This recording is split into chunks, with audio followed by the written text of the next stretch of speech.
I had just brought my father-in-law, who'd been in a vegetative state for 3 years, home from the hospital. The first words out of his mouth when he opened his eyes were, "My boy, come on.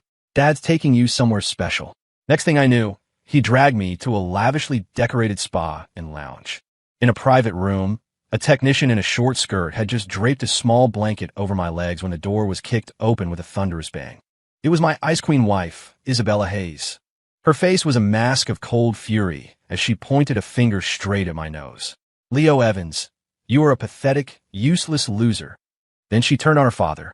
"Dad, you just got out of the hospital, and you're already pulling this crap." I was about to lie back and take the verbal abuse. The divorce papers were always ready to be signed, after all. But to my utter shock, my father-in-law, Arthur Hayes, shot up from the massage chair. He raised his hand and delivered a resounding slap across Isabella's face. "You disrespectful brat. Is that any way to talk to your brother Leo? Apologize. Now." Isabella was stunned. I was stunned. "Brother, Leo." The crisp sound of the slap echoed through the luxurious suite, so loud it seemed to cut through the ambient music. The technician cowered in a corner, not daring to breathe. The small blanket slid off my lap, revealing my equally dumbfounded expression. Isabella clutched her stinging cheek, staring at her father in disbelief. "Dad, you hit me?" Her voice trembled. "Damn right I hit you." Arthur's voice boomed with energy. He jabbed a finger at her. "No manners at all. Apologize to Leo." Isabella's gaze finally shifted from her father to me. The usual contempt and disdain in her eyes were gone, replaced by pure shock and confusion. I just spread my hands, a silent gesture that I was as clueless as she was. Just 3 hours earlier, I had finished the discharge paperwork and brought my father-in-law, Comatose for 3 long years, back home. At the hospital, I'd been giving him a sponge bath when Isabella had stormed in, her face like stone, and slammed a file on the bedside table. "Leo, sign it. You get nothing. Just get out of my life and stop making me sick." It was the divorce agreement. For 3 years, she had been waiting for this day. I felt a wave of relief wash over me and picked up the pen, ready to sign. But just as the tip was about to touch the paper, Arthur's eyelids fluttered violently on the hospital bed. He shot his eyes open and grabbed my wrist with a surprisingly strong grip. "My savior," he'd bellowed, his voice raspy but loud. Doctors rushed in, ran their tests, and declared it a medical miracle. They warned us, however, that patients in the initial stages of waking might have memory discrepancies, and we should just play along. The Hayes family was ecstatic, completely ignoring me, the live-in son-in-law who was about to be kicked to the curb. Who could have guessed that by evening, Arthur would mysteriously pull me out of the house, insisting he had to repay me for 3 years of unwavering brotherly love. And that's how we ended up at the Gilded Lotus Spa and Lounge. Now, Isabella looked like she'd just swallowed a hornet. Make me apologize to him? Dad, is your brain still scrambled? My brain is sharper than ever. Arthur yanked me behind him protectively, like a mother hen guarding her chick. When I was unconscious, it was Leo who was by my side every day, telling me what was happening in the world, massaging my legs to keep the blood flowing. And you? What did you do besides glare at everyone? I listened, completely bewildered. I'd just been bored, scrolling through TikTok with the volume up. What do you know? Leo brought me here for rehabilitative therapy. It's called reflexology. It improves circulation. Arthur declared with righteous conviction. He pointed at the stunned technician. You see her? She's a licensed therapist. Isabella's chest heaved. She was so furious. She pointed at me and yelled at Arthur. Dad, don't let him fool you. He's a complete and utter loser. Shut your mouth. Arthur raised his hand again. Isabella flinched and took a step back, her eyes instantly turning red. I quickly grabbed my father-in-law's arm. Dad, it's fine, it's fine. We're family. Who's family with her? Arthur shook my hand off and glared at Isabella. If you don't apologize to Leo today, then you're no daughter of mine. A standoff. A dead, chilling silence. Isabella stared daggers at me, as if she wanted to skin me alive. I chose to study the gaudy gold reliefs on the ceiling. Finally, 3 words squeezed through Isabella's clenched teeth. I am sorry. Her voice was barely a whisper. Louder. Did you not eat today? Arthur pressed. Isabella squeezed her eyes shut, took a deep breath, and snapped them open. Leo, I'm sorry. With that, she spun on her heel and stormed out, her back rigid with fury. Only then did Arthur sit down, satisfied. He clapped me on the shoulder. Leo, my brother, don't mind her. She's just a kid. Come on, let's continue. Technician, start the clock. I looked toward the empty doorway, a strange feeling dawning on me. Life, it seemed, was about to get a lot more interesting. Back at the Hayes mansion, the atmosphere was so thick you could cut it with a knife. Isabella and her mother, my mother-in-law, Carol Hayes, sat on opposite ends of the sofa, their expressions grim, like a tribunal about to pass judgment. Arthur plopped down in the main armchair, crossed his legs, and casually offered me a cigarette. I waved it away, shaking my head. Leo, you need to explain yourself, Carol began, her tone measured but firm. Explain what? I asked, sinking lazily into a single-seater. Explain why you took my father to a place like that. Isabella's voice shot up an octave, all the humiliation from earlier erupting at once. She launched into a tirade, listing all my, or rather, the original Leo's, sins. Lazy, unambitious, a freeloader living off the Hayes family for 3 years. And now, I'd added debauchery to the list, corrupting her freshly discharged father. Someone like you is a disgrace to this family. I feel sick just looking at you. Her words were sharp, each one a poisoned icicle. Listening to her, I found it almost funny. I nodded. Yep, you're right about all of it. So, please, pack your things and get the hell out of this house now. She produced the divorce agreement she'd prepared and slammed it onto the coffee table again. I was about to say gladly when Arthur, beside me, slammed his hand on the table. Insolence. The water glasses on the table jumped. Carol and Isabella both flinched. Isabella, you disappoint me more than I can say. Arthur stood up, his face a mask of anguish, and began his performance. You say Leo is lazy? He took care of me for 3 years. 3 whole years. How many times did you visit me? And for how long? 5 minutes? 10. Isabella's face went pale. You say he's into debauchery? He took me there to get my circulation going. The doctors all said I need to move around, promote blood flow. Reflexology is the most efficient way to do that. Don't talk about things you don't understand. My jaw dropped. How'd he spin that? And you say he's unambitious? When I was in that bed, he sat by my side every single day, reading me the latest financial news, analyzing the global markets. How else do you think I was able to catch up with the world so quickly after waking up? I'm telling you that boy's business instincts are sharper than yours, and you're the CEO. I almost burst out laughing. That was just me listening to finance podcasts during my previous life as a corporate drone. Isabella was completely floored. She looked at Arthur, then at me, her eyes filled with utter confusion. You don't know him at all. Arthur delivered his closing statement, pointing at me as if presenting a priceless treasure. Leo is a diamond in the rough. You people were just too blind to see it, treating him like a worthless rock. He scanned the room, then announced with booming authority, to make up for the grievances Leo has suffered these past 3 years, from this day forward, my pension, my personal savings, all of my finances will be managed by my brother, Leo. Arthur, are you insane? Carol, my mother-in-law, finally shrieked. I've never been more clear-headed. Arthur strode over to me and shoved his bank cards and phone into my hands. Leo, my brother, from now on, you hold the purse strings in this family. If anyone dares to bully you, you cut off their allowance. I stood there holding the pile of plastic and metal, feeling like I was holding a live bomb. Isabella stared at me, her lips trembling, unable to utter a single word. Her face shifted from pale to red and back again, a fascinating sight to behold. All I could do was offer her an innocent, helpless shrug. The next morning, I slept in. I decided to walk downtown for some donuts and coffee. While I pulled out my phone to pay, a notification popped up on the screen. Payment failed. Card has been frozen. I tried another credit card. Same result. A moment later, a text from Isabella arrived. Want money? Beg for it. Just a few words, dripping with her usual arrogance and need for control. I scoffed and shoved the phone back in my pocket. A petty trick like that might have worked on the old Leo, the one who was hopelessly in love with her. But on me? I turned and walked back to the mansion. Arthur was in the backyard practicing his golf putting, his form surprisingly fluid. I pulled up a stool, sat down next to him, and, without saying a word, let out a long, theatrical sigh. It wasn't loud, but it was loud enough. Arthur immediately stopped and rushed over, his face etched with concern. Leo, my brother, what is it? Sighing so early in the morning. Did that girl Isabella give you trouble again? I gazed up at the sky at a 45-degree angle, my expression melancholic. It's nothing. I just feel like life is so dull. Thought I'd find a little joy, but it turns out I don't even have enough money to buy a can of Coke. I didn't mention the frozen cards, but the message was clear. The nerve of her. Arthur exploded in anger.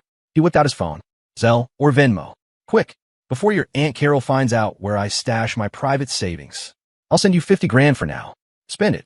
If you need more, just tell your little bro. Little bro? It took me a second to process that. Yeah, with a bond like ours, I might be a few years older, but I'm honored to call myself your little brother, Arthur declared, thumping his chest as if it were the most natural thing in the world. Ping. My phone chimed with a notification, a deposit of $50,000. I looked at my new best friend for life and didn't know whether to laugh or cry. Thanks, little bro, I said, deciding to just roll with it. The first thing I did with the money was open the Amazon app. I ordered the newest game console, a 4K curved monitor, an ergonomic gaming chair, and a matching mechanical keyboard with top-of-the-line headphones. I put the mansion's address down for delivery. That afternoon, a train of delivery trucks rolled into our exclusive neighborhood, causing quite a stir at the security gate.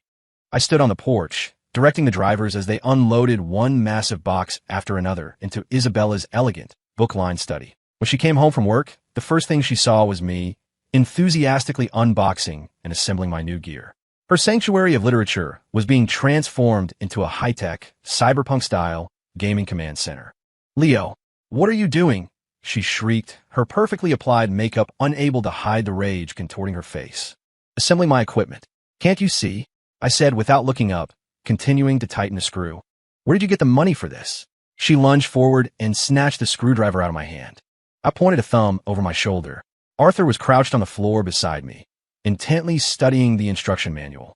Sensing his daughter's murderous gaze, he puffed out his chest and snapped the manual shut. I gave it to Leo. What about it? He walked over, shielding me protectively. A man needs to have his own hobbies. All you do is work, work, work. Have you ever once cared about Leo's inner world? This is called an immersive entertainment experience. It's good for relieving stress. Isabella looked back and forth between the two of us, one defiant, the other completely shameless. For the first time, a flicker of genuine curiosity and confusion crossed her face. What kind of spell had this loser cast on her father? Isabella actually started to reflect. Maybe it was a blunt comment from one of the company's old board members, who told her a marriage couldn't be so tense.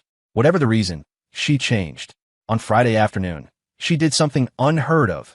She came home from work early.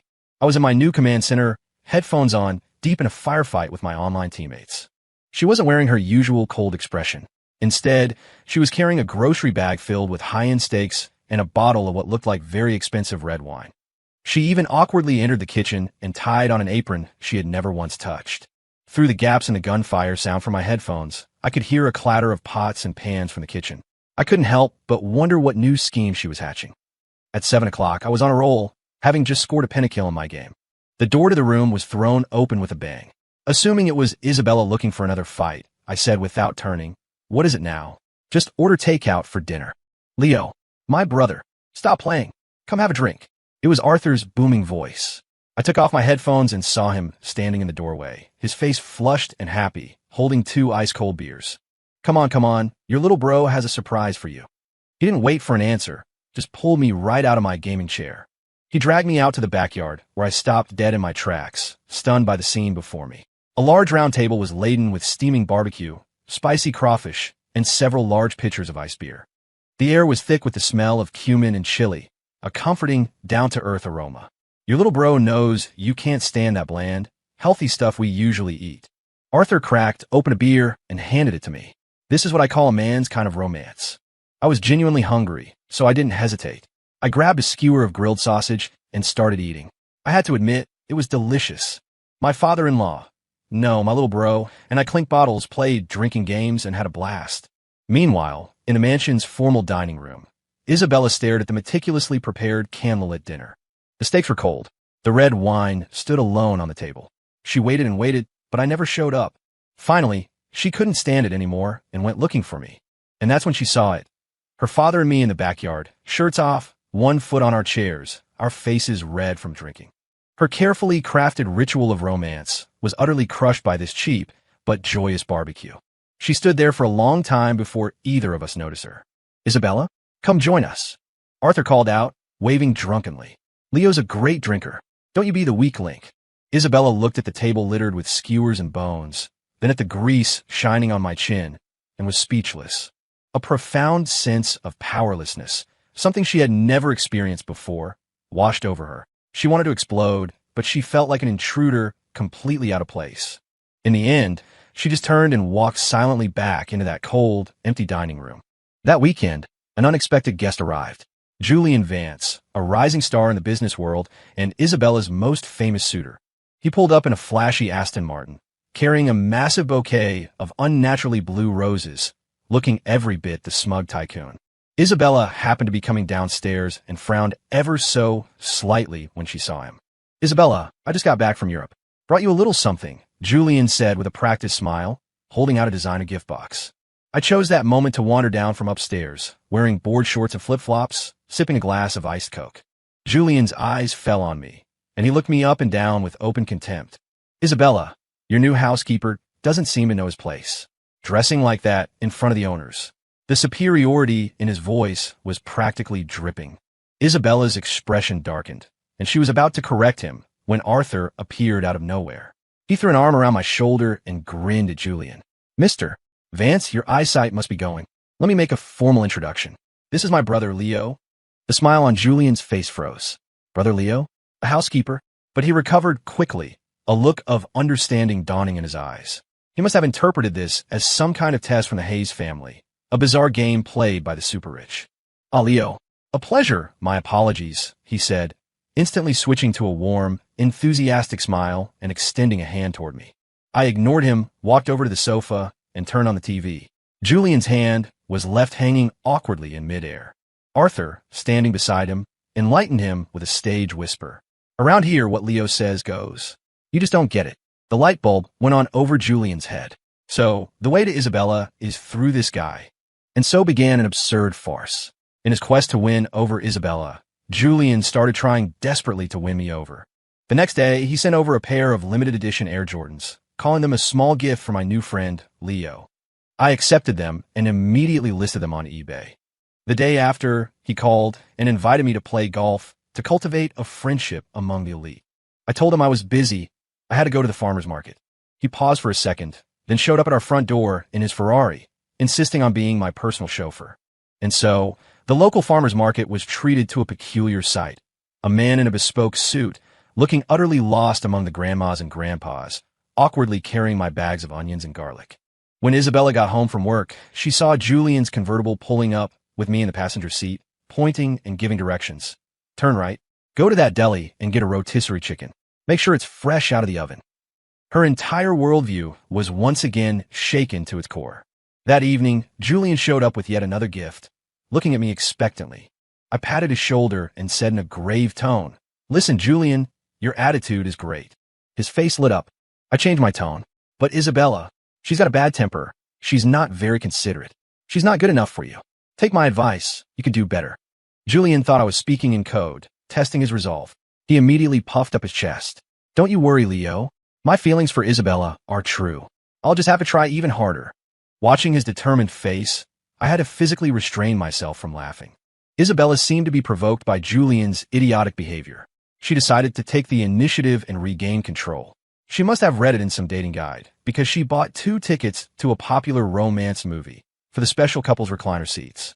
On Saturday night, she handed me the tickets, her voice uncharacteristically soft. "Are you free tonight? I thought we could see a movie." I looked at the tickets for Before Sunrise and was about to respond when Arthur, just back from his evening walk, spotted them. "Oh, that movie. My old army buddies were recommending that one. Said it was great. Count me in." The color drained from Isabella's face. I immediately played the part of the dutiful son-in-law. "Well, if Dad wants to go, we have to take him. But I only have 2 tickets. A glimmer of hope appeared in Isabella's eyes. Right in front of her, I pulled out my phone and dialed Julian's number. "Hey, Julian," I said. Julian's voice on the other end was practically trembling with excitement. "Leo, you called me. Your chance to shine has arrived," I announced, clearing my throat. "Tonight, 7:30 p.m., AMC Theater Before Sunrise. I need 2 tickets, and they have to be right next to my seats." "No problem, Leo. Mission accepted." Julian's voice was full of vigor. I hung up and turned to Isabella and Arthur with a helpless shrug. All set. Isabella's expression was worse than if she'd swallowed a bug. At the movie theater, the 4 of us made for a very strange picture. I had, of course, made the perfect seating arrangements. Arthur and Isabella sat in the couple's recliner I'd bought. Julian and I sat directly behind them, in the premium seats he had managed to secure at the last minute. The movie started and the lights went down. It was a classic romantic drama, slow-paced, filled with whispered, sweet nothings. During the emotional climax, when the main characters kissed on a Ferris wheel, the theater was filled with the sound of stifled sobs. Isabella seemed moved. She instinctively turned her head, probably to check my reaction, seeking some kind of emotional connection. Instead, she saw her own father crying harder than anyone, wiping his eyes with his sleeve and muttering, "So beautiful. That poor girl has been through so much." Her eye twitched. She shifted her gaze to the row behind her. There, Julian was gripping my arm, enthusiastically analyzing the film. "Leo, you see? The use of this long take symbolizes the unending nature of their emotional journey." And me? I was leaning back in my chair, fast asleep, letting out soft, rhythmic snores. The movie ended and the lights came up. Isabella watched as Julian and I walked out of the theater, chattering away like old friends, while our father trailed behind us, still dissecting the plot, telling anyone who would listen that the film really sticks with you. She felt like a complete and utter clown. Her meticulously planned romantic date had devolved into a four-person farce. His pursuit of failure, Julian's frustration finally boiled over into anger. Convinced that I was the key to the Hayes family and feeling that I had been toying with him, his true nature as a ruthless businessman emerged. He began to attack Isabella's company. He leveraged his network and resources to snatch a crucial, long-planned real estate project right out from under the Hayes Corporation. The move sent the company's stock into a nosedive, threatening massive losses. Isabella was suddenly thrown into a crisis. She started sleeping at the office, pulling all-nighters in endless meetings. She grew visibly exhausted, but couldn't find a way out of the mess. The atmosphere at home turned grim. My mother-in-law, Carol, started sighing dramatically, making passive-aggressive comments about how Isabella shouldn't have offended a powerful man like Julian Vance. "If you had just been a little nicer to him, we wouldn't be in this situation." Isabella said nothing, just silently sipping her bitter coffee. Arthur was getting anxious, too. He might be retired, but he was still deeply attached to the family business. That night, he pulled me into the study, my command center, and handed me a stack of documents. "Leo, my brother, you've seen the world. Take a look at these. Is there any way out of this?" he asked, his face full of sincere hope. I had no intention of getting involved in this mess. I'd had enough of the corporate grind in my past life. This time, I just wanted to chill. But seeing the genuine worry on my father-in-law's face, I felt an unexpected twinge of sympathy. I picked up the files and skimmed through them. They were full of traditional business plans, outdated models with zero innovation. "He can steal one project, but can't we just create a new one?" I said offhandedly. "This whole model is archaic. It's not keeping up with the times. Nowadays, it's all about disruptive tech, you know? You've got to build user funnels, cultivate private traffic pools, monetize the fan economy." I started spewing a mishmash of marketing buzzwords I'd picked up from podcasts and online articles. Down-market penetration, cross-platform synergy, content-driven e-commerce. I said it with such confidence, I almost believed it myself. Arthur's eyes lit up like he'd discovered the Holy Grail. He slammed his hand on his thigh. "Of course. Why didn't I think of that?" He grabbed a few pages of notes from the desk and shot out of the room like a hurricane, heading straight for the corporate office. I shrugged, put on my headphones, and went back to my game. The next day, the Hayes Corporation held an emergency press conference. Isabella stood at the podium, all traces of her recent exhaustion gone. She announced that they were abandoning the fight for the old project and would instead launch a brand new smart community commercial ecosystem initiative. The plan was infused with all the buzzwords I had casually made up the day before. The announcement sent shockwaves through the industry. Compared to the traditional real estate project Julian had stolen, Isabella's new plan was far more innovative and forward-thinking. The capital markets responded immediately and positively. The Hayes Corporation stock, which had been plummeting, reversed course and began to climb, completely turning the situation around. The project Julian had spent a fortune to acquire instantly became a white elephant, too bland to be exciting, too expensive to abandon. He had been completely outmaneuvered. The crisis was averted. That evening, Isabella came home. She didn't go to the dining room, but walked straight into my command center. I was in the middle of a heated match, teamed up with Arthur. She just stood in the doorway, quietly watching me. The look in her eyes was no longer contempt or confusion. It was shock, curiosity, and a hint of something I had never seen there before. Admiration? "Thank you," she said, her voice a little hoarse. My eyes were still glued to the screen as I worked the keyboard and mouse. "Yeah, no problem," I replied without looking up. After all, I added, if the company went bankrupt, nobody would be around to pay our allowance. I meant mine and Arthur's. Isabella's body flinched slightly. She watched as her father and I executed a perfectly coordinated attack in the game. Her lips parted as if to say something, but in the end, she said nothing at all and quietly backed out of the room. After the corporate crisis, my status in the Hayes household changed dramatically. The most noticeable shift came from my mother-in-law, Carol. Before, her eyes were always filled with judgment and disapproval, as if I were a stain on her perfect daughter's life. Now, she looked at me like I was a winning lottery ticket. She started making me all sorts of soups and smoothies, bone broth for cognitive function, kale concoctions for vitality. The menu changed daily. Leo, dear, you've been using your brain so much lately. You have to replenish your energy, she'd say, pushing a bowl toward me with a benevolent smile. She also started dropping hints, trying to probe my feelings. Leo, what are you? Think of our Isabella. I just sip my soup and give a non-committal. She's just a bit stubborn, you know? Her heart is in the right place. My mother-in-law would say, suddenly becoming her daughter's biggest advocate. You're such a brilliant man. She just didn't see it before, but I'm sure she sees it now. Arthur joined the campaign as well. From then on, every time Isabella came home, she was subjected to a pincer attack from her own parents. At the dinner table, as I was focused on my food, the two of them would start their routine. Arthur would play the bad cop, a man of Leo's talent. Once he decides to get serious, is like a sleeping giant waking up. There are plenty of smart young women out there lining up for a man like him. Isabella, if you keep up this high and mighty attitude, you'll live to regret it. Carol will play the good cop. He's right, honey. Look at Leo. He's devoted to his family. He has a brilliant business mind, and he's so calm under pressure. How did you not see how wonderful he is? A husband and wife need to communicate, to be considerate of each other. Isabella, now being pressured by her entire family to win me back, found the roles completely reversed. She sat there like a chastised schoolgirl, her head down, silently picking at her food. She started trying to be nice to me. For instance, she spent a whole weekend shopping and bought me several new outfits. The moment I tried on a formal dress shirt, Arthur shook his head disapprovingly. No, that color is too stuffy. It completely dulls Leo's charisma. Then he grabbed me, threw me in the family's Rolls-Royce Cullinan, and drove us to a high-end streetwear boutique downtown, where he bought me a whole new wardrobe from head to toe. Another time, she tried to talk with me in the evening to mend our relationship. I had just sat down on the sofa when Carol bustled over with a fruit platter. Leo, dear, come, I need your expert advice. What do you think about the new Tesla stock? All my friends are buying it. And just like that, I was pulled into a conversation with a group of wealthy housewives dispensing financial wisdom I'd gleaned from the internet.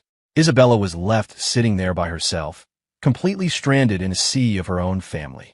She was isolated and helpless, getting her first taste of the cold shoulder and awkwardness the old Leo had endured for 3 years.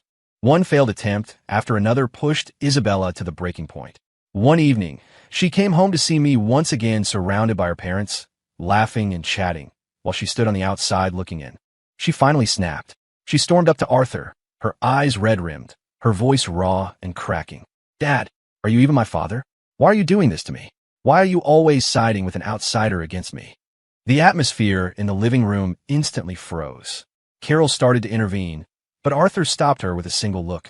Arthur's face flushed with anger. He looked at the daughter who had always been his pride and joy, his expression filled with disappointment. Siding with him? I'm trying to help you. He was so angry he was sputtering. He grabbed my hand. Leo, come on. Let's go have a drink. He pulled me down to the wine cellar, opened a bottle of vintage Macallan he'd been saving for years, and started drinking straight from the bottle. As he drank, he started to vent, his words slurring with alcohol. Isabella had followed us. She stood at the entrance to the cellar, just watching. After a few more swigs, Arthur was unsteady on his feet. He threw an arm around my shoulder, pointed a shaky finger at Isabella, and roared out the words he'd been holding back for years. You think I didn't know? Those 3 years I was lying in that bed, I wasn't a corpse. There were times when I was aware. I could hear things. I heard Leo calling you every day, and you never answered. I heard him texting you, asking if you're coming home for dinner, and you always said you were working. I heard him in the middle of the night, turning me over, cleaning me up, and I heard you too. On the rare occasions you came home, I heard what you said to him. Useless, burden, disgusting. You think I didn't hear you? The color drained from Isabella's face, leaving it a ghastly white. When I woke up, I saw that Leo was a different person. He was lazy, he was detached. I thought you had broken his heart, that his spirit was dead. And I was scared. I was terrified that you were going to chase away the best son-in-law man could ask for. That's why I did it. I had to shake you up. I had to make you understand that you can't push a man into a corner. If you pushed him away, I don't know who you'd ever find who was as good as Leo. The truth was out. The reason was so absurd, yet laced with a clumsy, profound affection. Arthur's memory wasn't scrambled at all. He was perfectly lucid. Behind all his bizarre behavior was a father, using his own awkward methods to save his daughter's marriage. Isabella stood there, trembling, tears streaming down her face like broken pearls. Regret, shame, shock. A torrent of emotions washed over her, drowning her completely. She finally understood just how wrong, how terribly wrong, she had been for the past 3 years. She had wounded a man who once had eyes only for her, and the person trying to wake her from her stupor was her own father. She looked at me, her eyes filled with pain and pleading. I just silently handed Arthur another bottle of whiskey, my own heart a mix of complicated feelings. From that day on, Isabella completely shed her pride. She started trying all sorts of clumsy ways to win me back. For a CEO accustomed to giving orders, she was like a hopeless intern when it came to courtship. She started waking up early every day to make me breakfast. But for someone who had never set foot in a kitchen, the results were predictable. The eggs were either burnt to a crisp, or the oatmeal was salty enough to kill a horse. I would eat it without expression while Arthur watched with a pained look, sliding a glass of milk toward me. My brother, you're suffering. Maybe we should just order from Grubhub. Isabella would blush and insist. Tomorrow. I'll get it right tomorrow. She started following online dating guides, buying me gifts. But her choices were always strangely off-key. One time, she mysteriously handed me a beautifully wrapped box. I opened it to find an entire case of Rogaine. I noticed you've been staying up late, gaming a lot, she explained in a small voice. I ran a hand through my own thick hair, utterly speechless. She tried to surprise me by bringing a homemade lunch to my office, the command center at home. But when she arrived, she found me, Arthur, and a few of the company's executives all gathered around, eating from the company cafeteria and talking business. She stood there, holding her exquisite lunch pail, looking completely out of place. She even started learning to play my favorite video game, trying to find common ground. But her skills were so abysmal, her movements chaotic, her game sense non-existent, that during a crucial team fight, she got our entire squad wiped out. I finally lost my patience.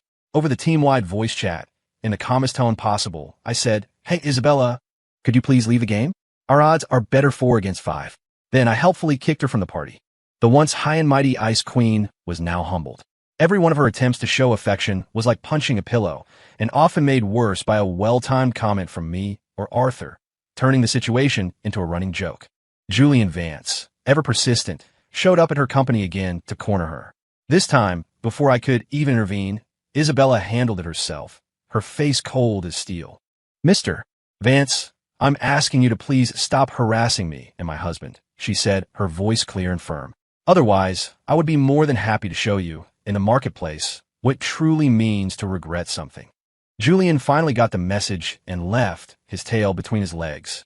Watching her clumsy but sincere efforts, I felt the ice around my own heart begin to show the faintest signs of melting. That night, Arthur found me for a drink. "Leo, my brother, see? My daughter's not so bad, right?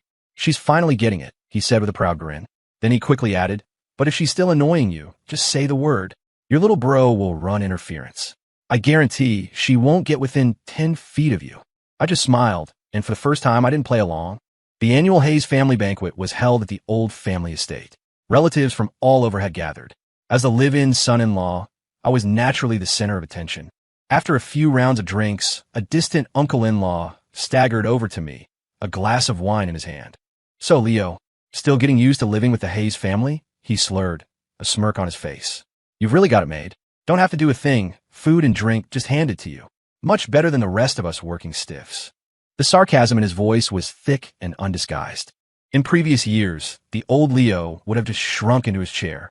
But before I or Arthur could say a word, Isabella slammed her chopsticks down on the table with a loud crack. She stood up. Every eye in the room turned to her. She didn't look at the uncle. She walked straight to me and pulled a folder out her purse.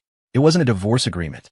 It was a property transfer agreement and a new prenuptial, or rather, postnuptial agreement. She placed the documents in front of me, her voice ringing clearly through the suddenly silent hall. "Leo Evans, all of my personal real estate holdings, including 3 mansions and 5 downtown condos, as well as my 15% stake in the Hayes Corporation, I hereby transfer to you, free and clear. From this day forward, all of my personal income will be under your complete control. I, Isabella Hayes, voluntarily waive my right to initiate a divorce. The future of this marriage will be decided by you, and you alone. Dead silence. Every relative was frozen, their mouths hanging open wide enough to catch flies. The snide uncle's wine glass slipped from his hand and shattered on the floor. Isabella wasn't finished. In front of everyone, she faced me and bowed deeply, a full 90 degrees. Leo, I was wrong before. I'm asking you, please give me another chance. Sign this, and I'm all yours. Her voice trembled, her cheeks were bright red, and she looked at me, terrified, awaiting my verdict. In that moment, the entire world seemed to fall silent. Arthur, standing nearby, nodded with satisfaction, then leaned in and whispered in my ear, his voice low enough for only me to hear. Okay, brother, that's enough. Don't overdo it. You're gonna make your little bro look bad. I looked at this woman, trembling with fear and hope, and for the first time, I thought she was actually a little cute. Under the stunned gaze of everyone present, I picked up the priceless agreement. A brilliant light of hope exploded in Isabella's eyes. Then, in front of everyone, I tore it in half. And again, until it was nothing but a pile of confetti. The color drained from Isabella's face, leaving it pale as a sheet. She thought this was it, my final rejection. The relatives started whispering amongst themselves. I tossed the scraps of paper into a nearby trash can, looked at Isabella, and said calmly, "The money? I'll make my own. I don't need yours." Then I turned to Arthur and clapped him on the shoulder. Dad. It was the first time I had ever called him that. Arthur froze for a second, then a huge grin split his face. "We'll still be brothers," I continued, "but I'm keeping your daughter, too." Finally, my gaze returned to Isabella. She was still standing there, frozen, tears welling up in her eyes, completely lost. I took a step toward her, reached out, and gently wiped a tear from the corner of her eye. "We'll talk about the divorce later. For now, you're on probation. We'll see how you do." Tears of joy streamed down Isabella's face. Like a child who'd just been given candy, she nodded vigorously, unable to speak. I hadn't been bought by her money. Instead, I had accepted this truce as the one in charge. From now on, in this relationship, I was calling the shots. After the banquet, life seemed to return to normal, and yet it was completely different. That evening, I had just gotten out of the shower when Arthur sidled up to me, slinging an arm over my shoulder. "My brother, you got style. You didn't let me down," he said, winking conspiratorially. "Come on, let's celebrate. Tonight, we drink until we drop."